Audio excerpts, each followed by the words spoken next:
Salom, qadrli tomoshabinlar. Bugun siz bilan juda muhim, hatto shoshilinch masala haqida gaplashamiz. Agar siz O'zbekistonda yashasangiz, mulkingiz bo'lsa, uy-joy sotib olgan yoki qurgan bo'lsangiz, demak, ushbu video aynan siz uchun. Men sizni bir daqiqaga ham chalg'imasdan, diqqat bilan tinglashingizni iltimos qilaman, chunki gap boradigan ma'lumotlar jiddiy moliyaviy yo'qotishlarga, hatto mulkingiz bilan bog'liq muammolarga olib kelishi mumkin. Bu ma'lumotlar hamma uchun, har bir oila uchun o'ta muhimdir. Shuning uchun videoni oxirigacha ko'ring, kanalimga hoziroq obuna bo'lib, videoga like bosishni unutmang. Bu bizga bunday muhim ma'lumotlarni ko'proq odamga yetkazishimizga yordam beradi. Xo'sh, muammo nimada? Yillar davomida mamlakatimizda mulkchilik munosabatlari, qurilish va yer ajratish tartiblari ancha murakkab bo'lgan. Ko'pchilik o'z hovlisida qo'shimcha imorat qurgan, yer uchastkasini olgan, hatto uy-joy sotib olgan, lekin bu amallar qonuniy rasmiylashtirilmagan yoki oxirigacha yetkazilmagan.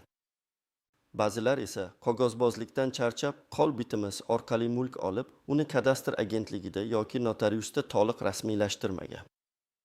Yoki uyni qurish uchun ruxsatnomasi bo'lsa-da, qurilish yakunini to'g'ri hujjatlashtirmagan. Bularning barchasi uzoq vaqt davomida odatda jiddiy muammolarga sabab bo'lmayotgandek tuyulardi. Kadastr qiymatlari ham yillar davomida deyarli o'zgarmagan. Bu esa mulk soligini minimal darajada ushlab turgan. Ammo hozir vaziyat butunlay o'zgardi. Hukumat mulkchilik munosabatlarida shaffoflikni oshirish, yer resurslaridan samarali foydalanishni ta'minlash va mulk soligini adolatli qilish maqsadida bir qator islohotlarni amalga oshirdi. Eng asosiysi, noqonuniy qurilishlarni va rasmiylashtirilmagan mulklarni qonuniylashtirish bo'yicha muddatsiz amnistiya emas, balki aniq muddatli bir tartib joriy etildi.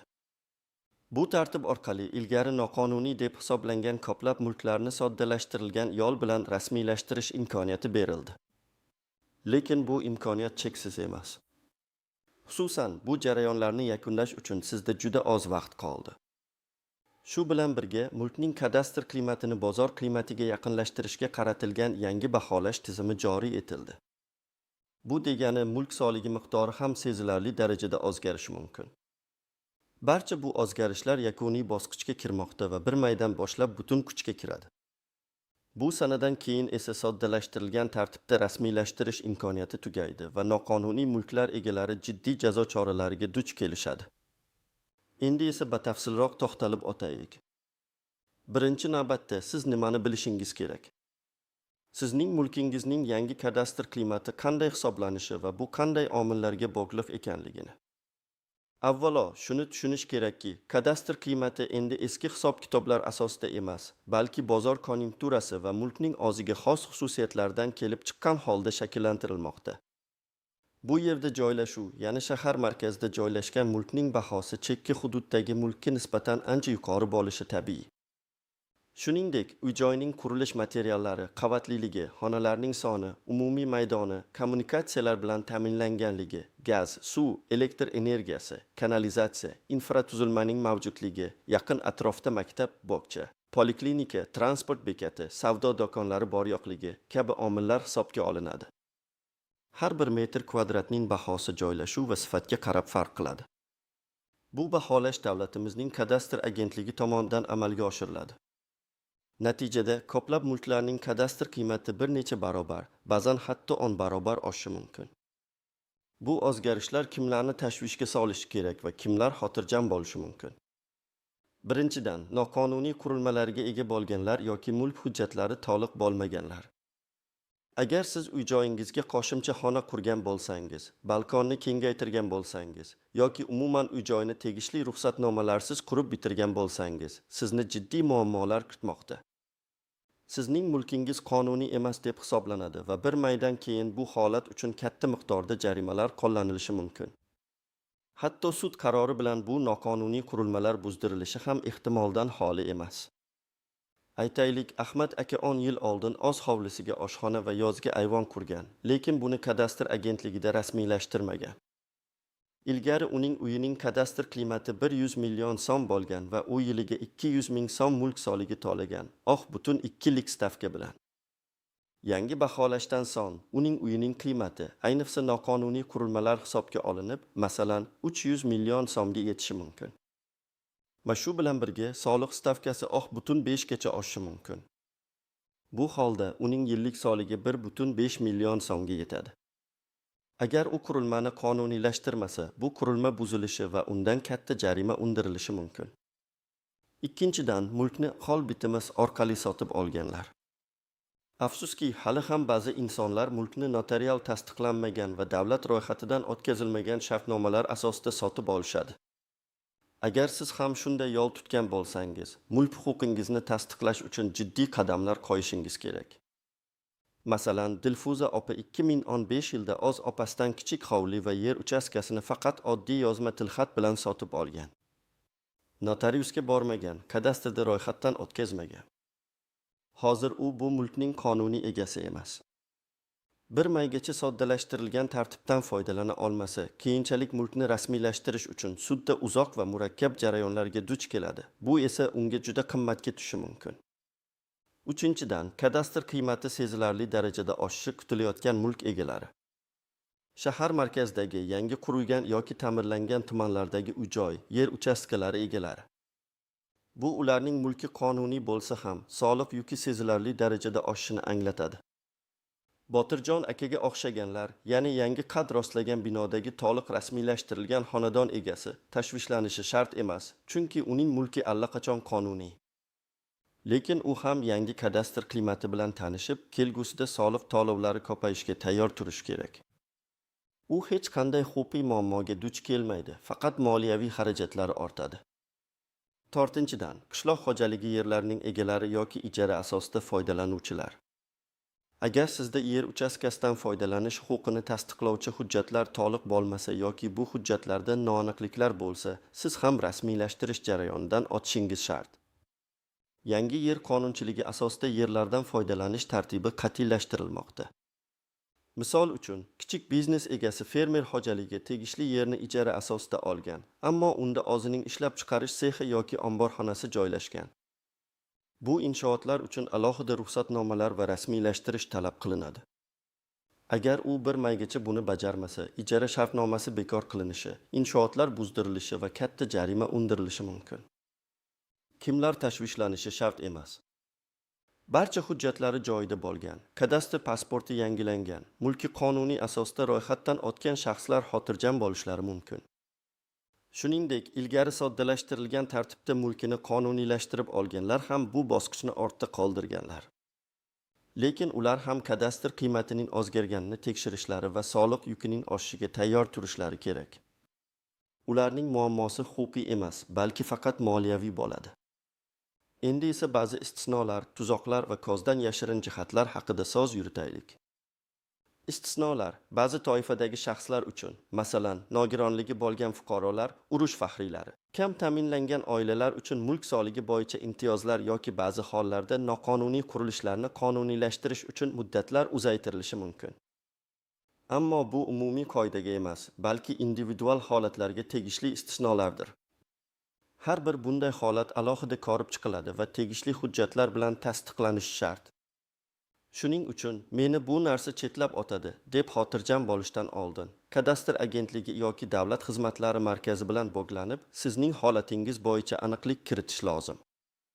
Hech qachon umumiy ma'lumotlarga suyanib, o'zingiz uchun imtiyoz bor deb o'ylamang, agar bu rasmiy hujjatlar bilan tasdiqlanmagan bo'lsa. Tuzoqlar va ehtiyot bo'lish kerak bo'lgan jihatlar. 1. Eski ma'lumotlarga tayanib qolish. Internetda yoki tanishlar orqali tarqalgan eski ma'lumotlarga ishonmang. Qonunchilik o'zgarishlari tez-tez bo'lib turadi. Faqat rasmiy manbalarga, ya'ni kadastr agentligi, Davlat soliq qo'mitasi, Adliya vazirligi saytlaridagi ma'lumotlarga ishoning. 2. Ishonchsiz vositachilarga ishonib qolish. Ba'zilar tez va muammosiz deb va'da beruvchi shaxslarga murojaat qilishadi. Natijada esa puldan ham, vaqtdan ham ajralib, ishlari hal bo'lmasdan qolib ketishi mumkin. Barcha jarayonlarni shaxsan o'zingiz yoki ishonchli yurist orqali amalga oshiring. 3. Yangi kadastr qiymatlarini tekshirmaslik, soliq xabarnomasi kelganda, kutilmagan xarajatlarga duch kelmaslik uchun oldindan o'z mulkingizning yangi kadastr qiymatini bilib oling. Bu juda muhim, chunki shu asosda soliq hisoblanadi.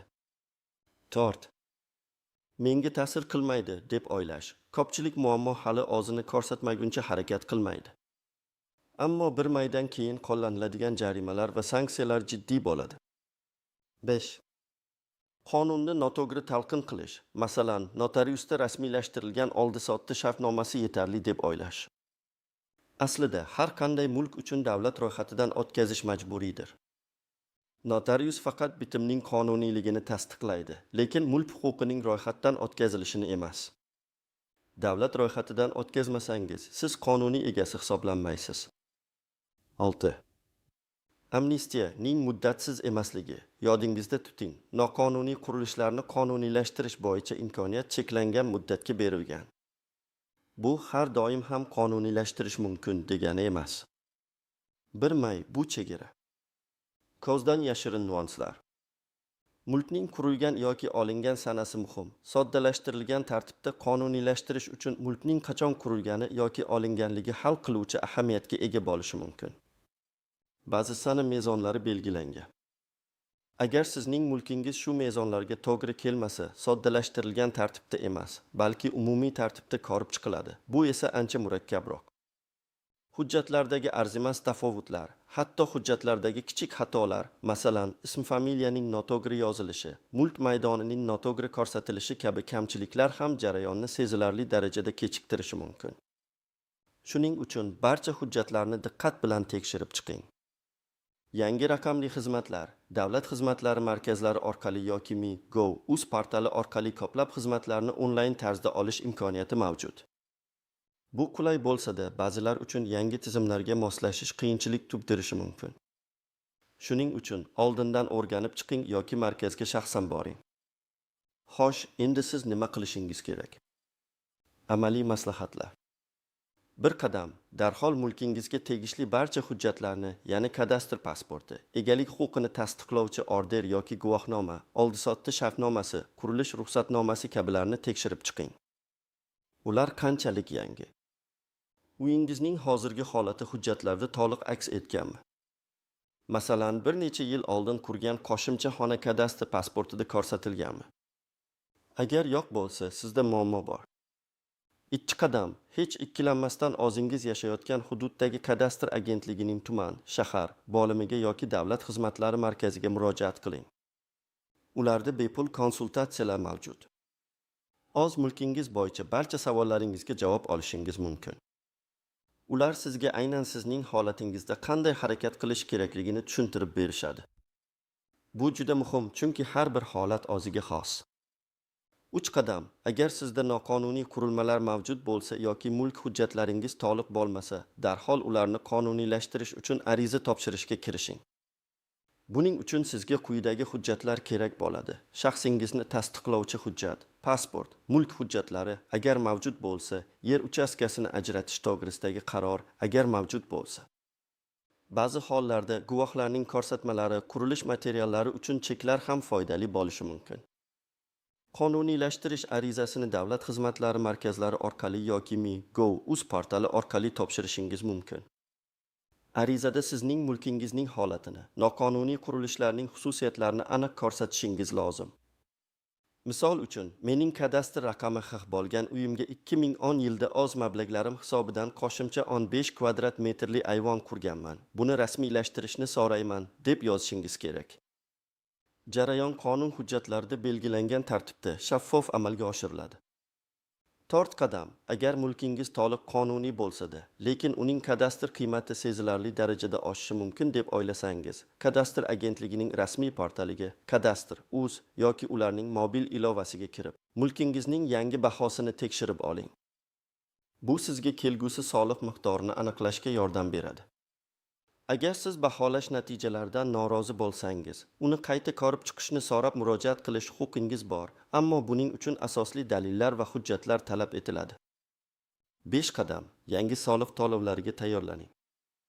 Mulk soligi har yili 15 aprel va 15 oktyabrga qadar 2 teng qismda to'lanadi. Yangi kadastr qiymatlari joriy etilgach, soliq miqdori o'zgaradi. Soliqlarni Mi.gov.uz orqali bank ilovalari, masalan, Click, Payme orqali yoki soliq idoralariga shaxsan borib to'lashingiz mumkin. Odatda soliq xabarnomalari pochta orqali yoki shaxsiy kabinetga yuboriladi. 6 qadam. Agar siz arizalar yozishingiz kerak bo'lsa, aniq va to'g'ri yozing. Ariza shablonlari davlat xizmatlari markazlarida yoki kadastr agentligida mavjud. Har bir bandini diqqat bilan to'ldiring, hech narsani qoldirmang. Sana, ism-sharif, mulk manzili, kadastr raqami va murojaatning mohiyati aniq ko'rsatilishi shart. Har bir so'zingiz muhim, chunki har bir qadam rasmiy hujjatlar bilan tasdiqlanishi kerak. Xulosa qilib aytadigan bo'lsam, hurmatli do'stlar, bilmay, bu shunchaki kalendardagi navbatdagi sana emas, balki mulkingiz kelajagi uchun hal qiluvchi ahamiyatga ega bo'lgan muddatdir. Agar siz shu kungacha mulkingizni qonuniylashtirmasangiz, barcha hujjatlarni tartibga solmasangiz yoki yangi kadastr qiymatlari va soliq yukidan xabardor bo'lmasangiz, jiddiy muammolarga duch kelishingiz mumkin. Vaqtni boy bermang, hoziroq harakatni boshlang. O'zingizni va oilangizni ortiqcha xarajatlar va asablarni yo'qotishdan asrang. Umid qilamanki, ushbu video siz uchun foydali bo'ldi. Agar sizda savollar bo'lsa yoki shunga o'xshash vaziyatlarga duch kelgan bo'lsangiz, o'z fikr va tajribangizni izohlarda yozib qoldiring. Bu boshqalarga ham yordam beradi. Videoga like bosing va kanalimga obuna bo'lishni unutmang, zero biz bunday muhim va dolzarb mavzularda sizni xabardor qilishda davom etamiz. O'zingizni va mulkingizni asrang. Keyingi videolarda ko'rishguncha